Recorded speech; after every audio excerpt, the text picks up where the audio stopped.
There is a French patent application number FR 2680613 dated the 19th of August 1991 entitled Activator for Isotopic Transmutation, which provides some very interesting information. The system described is a self-contained solid-state energy converter which extracts large amounts of energy from an ordinary iron bar. This is also shown in Czechoslovakia patent number 284333. In principle, it's very straightforward and simple. You have got what is effectively a U-shaped piece of soft iron with a soft iron bar or rod spanning between the ends of the U-shaped piece.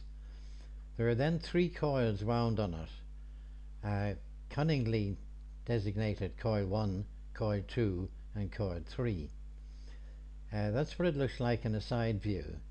The end view is very straightforward. You just see the side piece of the vertical part of the U and the iron bar penetrating through the end piece.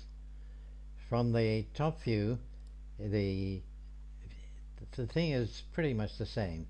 You have effectively got your exterior piece of soft iron supporting the iron rod with the coils 1, 2 and 3 shown exactly on top of it.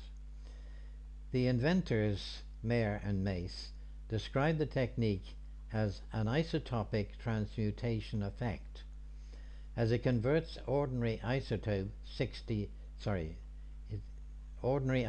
56 iron to isotope 54 iron, releasing large amounts of electrical energy in the process.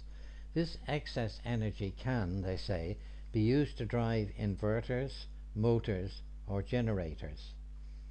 The description of the mechanism which is being used by the device is described this way. The present invention uses a physical phenomenon to which we draw attention and which we will call isotopic transmutation. The physical principle applies to isotope 56 iron, which contains 26 protons, 26 electrons and 30 neutrons, giving a total mass of 56.52, although its actual mass is 55.80. The difference between the total mass and the actual mass is therefore 0.72 MeV, which corresponds to an energy of cohesion per nucleon of 0.012857 MeV.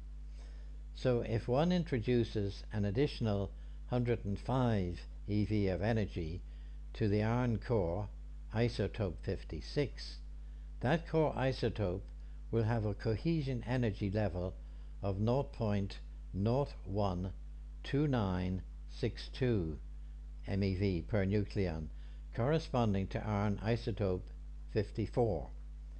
The instability created by this contribution of energy will convert the isotope 56 iron to isotope 54 iron, causing a release of 2 neutrons. This process generates an excess energy of 20,000 eV, since the iron isotope 54 is only 0.70 MeV, while isotope 56 has 0.72 MeV. To bring about this iron isotope 56 conversion, we use the principle of nuclear magnetic resonance. The practical method for doing this is by using 3 coils of wire and a magnetic path closing support of a frame of iron as shown in the diagram. In this arrangement, coil 1 produces 0.5 Tesla when fed with DC, converting the iron bar into an electromagnet. Coil 2 produces 10 millitesla when fed with a 21 MHz alternating current sine wave signal. Coil 3 is the output coil, providing 110 volts, 220 volts or 380 volts AC at about 400 Hz, depending on the number of turns in the coil. This simple and cheap system has the potential for producing substantial energy output for a very long time. The inventors claim that this device can be wired to be self-powered while still powering external devices. Coil 1 turns the iron rod into an electromagnet, with its flux channeled in a loop by the iron yoke. Coil 2 then oscillates that magnetic field in resonance with the isotope 56 iron atoms in the rod, and this produces the iso conversion and release of excess energy. Coil 3 is wound to produce a convenient output voltage. The patent application is written in French, and the following part of this document is an attempted translation from French to English.